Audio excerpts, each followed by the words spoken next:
Zdravo, moje ime je Vanessa in dobrodošli nazaj na mojem kanalu. Danes bomo delali en video, ki je res bil ful zaželjen, in sicer primer od Madeleine McCann. Madeleine se je rodila 12. maja 2003 v Britaniji oziroma v Veliki Britaniji. Njen primer je eden izmed najbolj znanih in najbolj razširjenih primerov izginulih otrok. Madeleine je bila stara le 3 leta, ko je izginila, in sicer izginila je 3. maja 2007. Izginila je, ko so bili z družino na počitnicah na Portugalskem. Torej, McCanns so bili, kot sem rekla, na počitnicah na Portugalskem in sicer bili so v takem kompleksu z apartmaji, ki se je imenoval Praia da Luz. Praia da Luz se mi zdi, da kakorkoli pač. Tukaj bo slika, bom pa malo vam opisala, kako je to izgledalo. To je bil taki kompleks, ki je bil zelo blizu same plaže, ampak tudi blizu glavne ceste, da ni bilo nekaj, da je bilo ful obvarovano, ampak je v bistvu je ta kompleks in pa glavno cesto ločila le taka mala vrata, ki so bila dostopna bilo komu, niso bila nekako glih zaprta in zavarovana. Teda, kar se tega tiče, ni bilo glih ful zavarovano območje. Je pa ta počitniško naselje oziroma ta kompleks znan po britanskih turistih. Madeleine je imela svetle lase, blondne lase, bila je zelo mala, itak, ker je bila še otrok. Imela je pa ful posebne oči, in sicer na eni očki, mislim, da na desni, je imela tako rjavo packo, se boste tu videli sliko, pač tak posebne oči. Mary je imela starša, in sicer Kate in Gary, in pa je imela tudi brata in sestro, ki sta bila dvojčka in sta bila stara le 2 leti v času njenega izginotja. McCanns so šli na počitnice ne sami, ampak skupaj z skupino prijateljev, in sicer imenovali so se Tapas 7.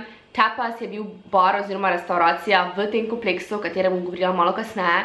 In zakaj Tapas 7? Zaradi tega, ker je bilo 7 odraslih ljudi, ki so skupaj šli na te počitnice na Portugalsko. Kot sem rekla, so stanovali v takem rezortu oziroma kompleksu, kakorkoli, in zraven tega bara je zelo blizu bil ta kompleks stanovanj, ki je bilo ful dosti, in McCanns so stanovali v apartmaju 5A. No, pa gremo na 3. maja 2007. Večino dneva so otroci preživeli v takem holiday klubu oziroma klubu za otroke, kjer so pač se lahko zabavali medtem, ko so starši delali druge stvari. Zjutraj so itak imeli zajtrk in po zajtrku so otroci šli v ta klub. Je pa ena stvar, ki se je zgodila pri zajtrku, ki je zelo zanimiva, čudna in pa za ene ljudi tudi tako pomembna. In sicer tega jutra je prišla Mary na zajtrk, oziroma vsi so prišli skupaj, in je Mary vprašala mamo, zakaj nista prišla z očetom preveriti, ko sta se Mary in njen bratec jokala. Potem, ko je bilo kosilo, so šli spet po otroke in so šli jest, in po kosilu so otroci in starši šli na bazen, kjer je tudi nastala zadnja slika Mary ob bazenu, in sicer ob 14:29, in tukaj bo slika. Starši so dali otroke spat nekje ob 7 zvečer, torej 19:00, in potem so se oni odpravili na večerjo. Mary je tisto noč imela oblečeno belo-roza pidžamo iz puja. Tukaj bo slike.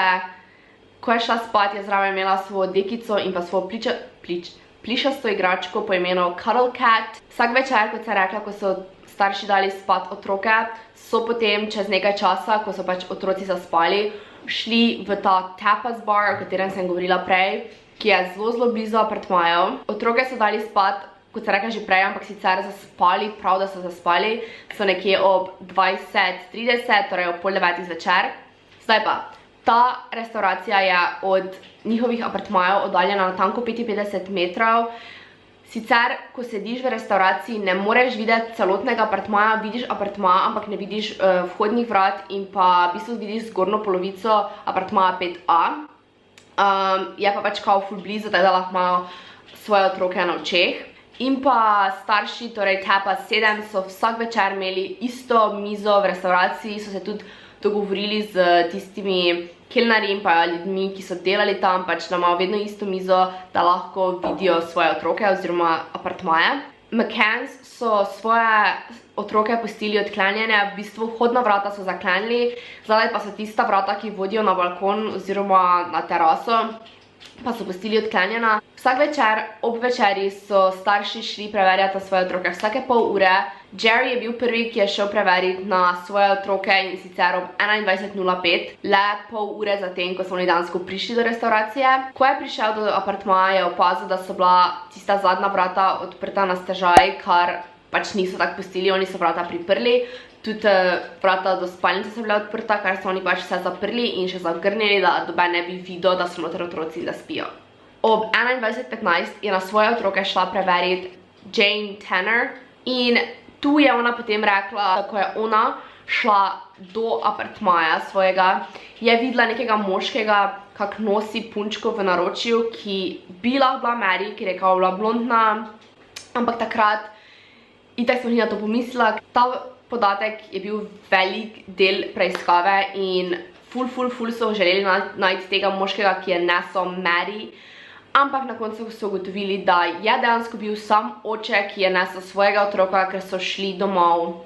Prav tako je Jane rekla, da ko se je vračala nazaj do tapas restauracije oziroma bara, je srečala Garyja, torej očeta od Mary, kako se je pogovarjal z enim drugim britanskim turistom. Potem je bil Matthew, ki z Bozalak se piše, ampak tudi ta je bil en izmed Tapas 7, ki je šel ob 21:30 preveriti na svoje otroke in zaradi tega, ker je tudi Kate hotela takrat preveriti na Mary in dvojčka, je on v bistvu sam ponudil, da lahko tudi on preveri na nju, da ne rabi, da iti oba. Ko je prišel do apartmaja, je spet videl, da so bila vrata odprta, kar je spet čudno, potem pa je vstopil noter in videl, da dvojčka spita, ni pa preveril, dejansko ni šel noter čisto in preveril še, kje je Mary. Tako da v tem trenutku ne vemo, če je Madeline že takrat bila pogrešana ali je sam še takrat spala. Kate je spet šla preveriti na otroke ob 10, torej 22:00 in takrat je ugotovila, da Mary več ni. Ko je prišel do apartmaja, so vrata spet bila odprta. Odprta je bila tudi okna, ker ko je ona stopila noter, je vrata so zaloputnila in je ugotovila, da tudi okna bila odprta. In takrat je ugotovila, da tudi Mary ni več v posteli. Prvo je hitro poiskala po apartmaju, če je kje kdo, potem pa je hitro tekla nazaj do tapas bara, kričala in se drla, da Mary ni, oziroma da je Mary izginila, nekdo jo je vzel. Kar je en tudi tak podatek, ki ljudje konstantno govorijo o njem, zaradi tega, ker se jim zdi zelo nerealno, da prvo kot prvo, Kate je ugotovila, da Madeline ni, predvidevala je, da je nekdo ugrabil, ampak je kljub vsemu temu pustila dvojčka v tem apartmaju in jo tam zapustila. Kar se mi zdi, da definitivno ni instinkt neke mame, da bi pustila druga dva otroka v nevarnosti. Druga stvar, ki pa so se ful obesili na njo, pa je dejstvo, da je Kate rekla, da je nekdo ugrabil. Pač, oziroma, da je nekdo vzel. Zakaj je bila to prva stvar, ki jo misliš? Ampak se meni zdi, da dosti ljudi je paničnih, tako možno tudi jaz, ne vem. Nikoli ne veš, kako bi ti odreagiral. Tudi jaz ali pa vi bi mogli še rekli, da je nekdo ugrabil, sicer pa dvomim, da bi kdorkoli pustil svoje druge otroke v apartmaju. Ob 22:10 je Gary poslal Matthewa, da je šel opozoriti recepcijo oziroma upravnike tega kompleksa, da Mary ni. In ob 22:30 je ta kompleks aktiviral njihov protokol, Missing Child protokol, torej izginul otrok. 60 delavcev in obiskovalcev je iskalo Mary vse do jutranjih ur in sicer nekje do 4 zjutraj. Ob 11:10 oziroma 23:10 so prišli policisti na kraj zločina, kar je eno uro potem, ko so jih klicali, da je otrok pogrešan, kar je zelo neodgovorno. O polnoči so pa poklicali še kriminaliste oziroma backup, zaradi tega, ker niso našli Mary in so se odločili, da rabijo pomoč. In nekje v polnoči, kot sem rekla, so potem ti kriminalisti tudi prišli. Zraven so pa prinesli pse in na koncu je na kraju zločina bilo ful več različnih psov. Ne vem, kak so dejanski izrazi teh psov, ampak pač eni sami policisti so naredili zelo veliko napak pri Mary, ampak zdaj bom vam prebrala nekaj napak, ki so jih naredili. Prvo kot sem rekla, itak so prišli na kraj zločina eno uro potem. Drugo kot drugo, niso zavarovali kralj zločina, torej niso zaprli dol apartmaja 5A, ampak v času preiskave je v ta apartma šlo več kot 20 ljudi, skupaj z nekimi popolnimi neznanci, kar pomeni, da bi lahko nekdo, ki je v grobu Mary, bil nazaj. In tako moraš prvo zavarovati, če so kakšni dokazi, karkoli. Ne vem, če so samo v Portugalskem, ampak 1 ura potem, ko otrok izgine, se imenuje The Golden Hour, kar pomeni, da če v tej uri ne najdeš otroka, je velika verjetnost, da ga ne boš našel več nikoli. Pač glede na statistike in take stvari, kot sem rekla, so že tako 1 uro zamujali, tako da, what the fuck. Tretja stvar, ki je tak nerealna, je to, da policisti sploh niso vedeli, koga iščejo. Dejansko jim doben ni Madeline sploh opisal, tako da oni so zvedeli, kako dejansko Mary izgleda po parih urah komaj. Tako da ne vem, koga so oni iskali, ker neke random otroke, pojma nimam, kaj so delali, ampak niso vedeli, kako izgleda Mary. Niso preiskali hiš, oziroma niso šli do sosednjih hiš, do apartmajev, niso zaprli ceste, kar se dostikrat zgodi, pač niso naredili cestne zapore, torej niso pregledali avtov, niso pregledali posnetkov nadzornih kamer, torej oni bi lahko v bistvu videli, koliko avtov je zapustilo ta kompleks. Ceste so zaprli 12 ur po tem, ko se je zgodilo v bistvu ob 10 zjutraj naslednji dan, kar realno, ja, prisežem, Mary bi lahko bila v tem času že 5 dni po tem, ko je Mary bila pogrešana, so komaj izdali Global Missing Person Report. Tako da, mislim, ljudje sploh niso vedeli, da je pogrešana, to je point, noben ni vedel, da je Mary pogrešana, da je otrok pogrešan, kar je za bruhat. Ena stvar, ki je tudi zelo pomembna in grozna in sploh ne morem verjeti, policisti niso intervjuvali nobenega izmed obiskovalcev. Forenzični vzorci so bili poslani v 3 različne laboratorije oziroma na 3 različna mesta. Prvo kot sem rekla, da niso zaprli sploh apartma, potem ko so ga končno zaprli, so ga imeli zaprtega okoli 1 mesec, so ga potem nazaj odprli in oddajali ljudem 1 mesec in so ga potem ponovno zaprli avgusta za dodatne preiskave. Torej, Mary je bila pogrešana maja, oni so pa potem avgusta spet preiskovali ta apartma. Prav tako sem prebrala, da ko so jemali oziroma vzeli vzorce prstnih odtisov, policisti oziroma forenziki, kdorkoli, sploh ni imel rokavic gor, kar je... Kaj je? V ta primer se je vpletla tudi policija oziroma UK Police Department, torej policija iz Velike Britanije prišla v Portugalsko, so se dobesedno jim naselili v njihovo policijsko postajo, so bili zraven in to je privedlo do toliko napetosti in spet še več napak in namesto, da bi se fokusirali na dejstvo, da je pogrešan otrok, so se oni med sabo bockali in prepirali. Portugalski policiji itak ni pasalo, da je nekdo prišel in jih prišel kontrolirati. Pač oni se mi zdi, da so imeli občutek, da niso sposobni, ampak realno so. Ker je bil ta primer tako zelo javno poročan, so iz celega sveta prišli novinarji, cele te novinarske hiše pač. In v tem času sta starša oziroma Gary in Kate začela na nek način prodajati Mary, kar se čuje tako grdo, ampak pač ona dva sta hodila na vse možne televizije, na vse možne revije, časopise, radio, samo da bi pač razširila glas o Mary, torej da je pogrešana. Začela sta tak Madeline Found ali nekaj takega, kjer so pač ljudje darovali denar in med tem mislim, da je bila celo J.K. Rowling, ki je darovala denar, ki sta jo tudi starša seveda uporabila za pač iskanje Mary. Ona dva sta tudi najela zasebne detektive, pač vse to sta najela. Naj bi porabila, mislim, da okoli 11 milijonov evrov za iskanje Mary in pa, koliko sem jaz nekje prebrala, kar ne vem, če je čist res, prebrala sem, da naj bi ona dva ta denar, ki je bil iz tega sklada, z njim odplačala kredit ali nekaj. Ok, to je to o zgodbi, zdaj pa bomo šli na osumljence in pa kasneje še na teorije. Prvi osumljenec je bil Robert Murat, ki je bil 34-letni moški, ki je živel pri svoji mami, samo 137 metrov oddaljen od tega kompleksa oziroma od apartmaja 5A. Niso imeli kaj dosti, oziroma niso imeli niti enega dokaza, da bi on naredil kaj Mary, ampak so se enostavno vpiknili na njega in so ga hoteli obtožiti in na koncu je tudi on v bistvu tožil policijo in dobil kar veliko denarja, zaradi tega, ker dobesedno so ga obtožili nečesa, kar teoretično ni naredil, zaradi tega, ker ni niti enega dokaza, da bi on karkoli naredil Mary. 3 člani od Tapas 7 so rekli, da so ga videli na dan, ko je Mary izginila v bližini tega apartmaja in pa tudi potem, ko je Mary izginila, naj bi hodil okoli apartmaja. Policisti so preiskali vse, kar je imel Robert, in sicer preiskali so hišo, njegov avto, bazen so spraznili in ga preiskali,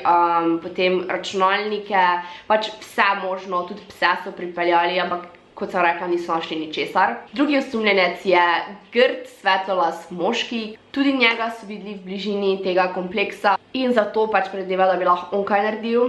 Vnukinja bivšega lastnika 5A apartmaja je rekla, da je videla tega grdega, svetlolasega moškega v bližini apartmaja, mislim, da 30. aprila ali 29. aprila, kako pač se naslanja na steno blizu tega apartmaja, prav tako naj bi ga videla 2. maja. Prav tako je 3. maja ženska, ki je živela direktno nad apartmajem 5A, videla spet isto nekega moškega, ki je bil svetlolas, grd. Videla ga je, kak je šel skozi tista vrata, ki so blizu ceste, kot se nekak, ki niso zavarovana, torej naj bi on tam hodil. Kar realno v ta kompleks oziroma rezort kakorkoli bi lahko prišel bilo kdo, ker ni bilo niti malo zavarovano. Tudi ob 11. večer 23:00 so ljudje videli tega blondnega, ne vem, če istega blondnega moškega, ampak 2 moška, ki sta se prepirala in potem, ko pač sta ona videla, da jih nekdo gleda, sta se utišala in šla v stran. In pa tretji osumljenci, kot verjamem, da ste že vsi čakali, sami starši, torej Jerry in Kate McCann. Ogromno ljudi je prepričanih, da sta Mary ubila lastna starša, tudi jaz sem dolgo časa verjela v to teorijo, oziroma še vedno nisem popolnoma prepričana, kaj točno verjamem, ampak to bom govorila na koncu. Zdaj pa gremo v to, zakaj bi ona bila osumljenca. Prvič se je pojavilo vprašanje, če sta starša imela kaj z izginotjem njune hčerke 6.6.2007 v nekem intervjuju in pa sta itak rekla ne. Več časa, ko je minilo, bolj so ljudje mislili, da sta ona imela nekaj s tem in pa po vseh intervjujih, po vsem tem so ljudje bili prepričani, da sta ona kriva. Namreč, fora je v tem, da naj bi v vseh njunih zgodbah in pač o tem, kaj se je zgodilo, naj bi bilo veliko različnih podatkov in pa različnih zgodb. Ona dva sta v intervjujih govorila čudne stvari, vedla se zelo čudno, kar jaz ne vem, ampak vam bom spodaj pustila intervjuje in pa ljudi, ki so raziskovali in pa interpretirali njeno obnašanje in vse skupaj, kar je ful zanimivo. Zaradi, ker pač jaz ne vem, kako bi se jaz vedla v takem primeru, ampak ona se definitivno vedla zelo čudno in pa pač predvsem bizarno. Kate McCann je napisala knjigo, v kateri dobesedno govori o perfektnih genitalijah njene hčerke, kar je kaj da fuck. Spodaj bo linkan video o tem, tukaj zdaj vam bom predvajala ene stvari, ampak res si preverite tisto spodaj. The door was open to the bedroom quite wide. When I went to close the door, it slammed. And that's when I noticed that Madeline was there. It was open. I'm not lying about that. I'm definite that I've seen Madeline to when it's discounted. And then she moved on.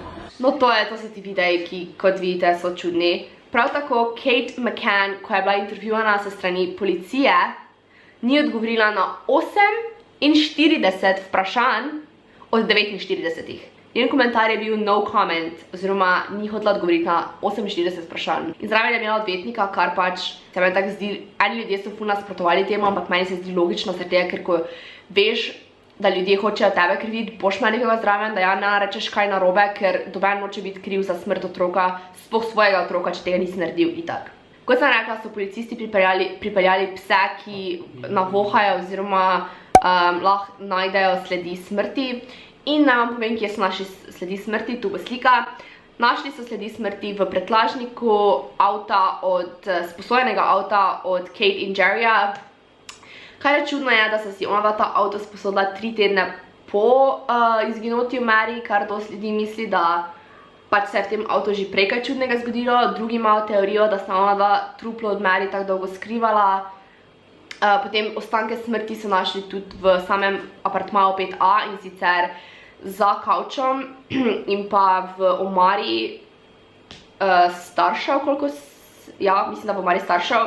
Prav tako je Kate umila tisto plišasto igračko Cuddle Cat kar veliko ljudi misli, da je čudno, zaradi tega, ker če je tvoj otrok pogrešan, boš verjetno hotel obdržati njegov von čim bolj dolgo, torej von po svojem otroku, medtem ko je prvo, kaj je ona naredila, umila to igračko, kar pač veliko ljudi meni, da je mogoče bilo kaj krvi kakorkoli na tej igrački ali kakšni dokazi. Ampak tudi za same starše niso imeli prav konkretnih dokazov, poleg psov in vsega tega in njunega čudnega vedenja, tako da v bistvu, mislim, da do leta 2011 so ugotovili, da sploh nimajo nobenih osumljencev in dejansko ne vejo, kaj se je zgodilo z Mary in sploh nimajo nobene ideje, kaj je bilo z Mary. Zdaj pa gremo na teorije. Prva teorija je sicer, bom povedala, ker o starših, torej kaj bi ona naredila Mary. Veliko ljudi meni, da ker sta starša bila zdravnika in ker otroci niso spali čez noč, ker je sama Madeline rekla zjutraj jima, zakaj pač nista prišla, ko sta z bratecom jokala, da sta se odločila, da jim bo ta dala uspavala, pač da bo otroci lažje zaspali, in da sta Madeline dala preveč, kar jaz dvomim, ker sta zdravnika in bi mogla vedeti, kak odmerek morate dati. Ampak eni pravijo, da sta mogoče pomotoma dala oba, torej da je dala in Kate in Gary in da je Madeline umrla zaradi prevelikega odmerka tablete. Torej da nista ubila za nalašč, torej da ona nista sama hotela ubiti. Se mi zdi, ker verjetno zaradi vsega teh dokazov, kot sem rekla, so napohali tam, da je bilo truplo tam noter, da se oba starša čudno obnašata, res sta creepy, res je, če sta creepy stvari, dosti ljudi je menilo, da sta psihopata. Teda zdaj pač ne vem, če verjamete v to ali ne, meni se zdi se mi, da bi se to lahko zgodilo in da bi pač potem ona dva na tak način se potem mogla znebiti njenega trupla, ampak po drugi strani pa ne vem, zakaj bi potem toliko pozornosti dala temu primeru. Druga teorija je tisti ugly blonde guy, ki ljudje mislijo, da je pač on ubil, kar se meni tudi zdi, ker lahko verjetno, da bi lahko bil to, ali pa nasplošno en človek, ker kot se rekla, ta resort oziroma kompleks ni bil zavarovan, lahko bi bila prodana kot sex trafficking, torej pač za sex slava. Eni menijo, da je moče šla družini, ki so jo kupili, ker pač moče sami ne morejo imeti otrok, kar se tudi dogaja, dosti otrok je ugrabljenih in prodanih naprej, ampak malo normalno, lepo otroštvo, ker pač skrbijo za njih drugi ljudje, ki pač sami ne morejo imeti otrok, kar je še vedno grozno, ampak pač tebi vsaj to bilo najboljša opcija, ampak pač močno dvomim, da se je to zgodilo. Potem so teorije, da je Mary sama šla iz apartmaja, kar bi se tudi lahko zgodilo, moče se je Mary spet zbudila in hotela iti do staršev, ampak je dobesedno zalutala, torej da se je sama zgubila in je šla na cesto, ker sem rekla, da je dobesedno ta resort zraven ceste. Je šla na cesto, bi jo lahko pobral nek random človek, ki se je dobesedno samo peljal skozi in pobral Mary in jo vzel. Lahko bi jo avtorukno in se potem tak znebil, ampak kot sem rekla, pač nič od tega ne pojasni, zakaj so našli ostanke smrti v stanovanju oziroma zakaj so psi navohali smrt. Starši njeni, kaj pa jaz vem, ker dvomim, da bi nekdo prišel recimo jih oropat, ker tudi to se je dogajalo. V tem kompleksu so se dogajali ropi, tako blizu njih, v teh apartmajih, ampak dvomim, da bi nekdo, ki bi oropal, ubil otroka, sem zaradi tega, ker bi on bil tam pač. Ker kaj bo 3-letni otrok. To je to za ta video, če vam je bil všeč, ga lajkajte, spodaj mi lahko komentirate, kakšne videe hočete da naredim, followajte na Instagramu, naročite se in pa povejte mi v komentarjih, če imate kakšne teorije, pač kaj vi mislite, da se je zgodilo z Mary. Upam, da ta video ni predolgi, probala sem ga skrajšati. Spodaj pa bom navedla članke še bolj podrobno o Madeline, Wikipedija, potem to ti o njenih starših, video o njenih starših. To si pojdite pogledati, ker je res ful zanimivo. To pa je to za. Video.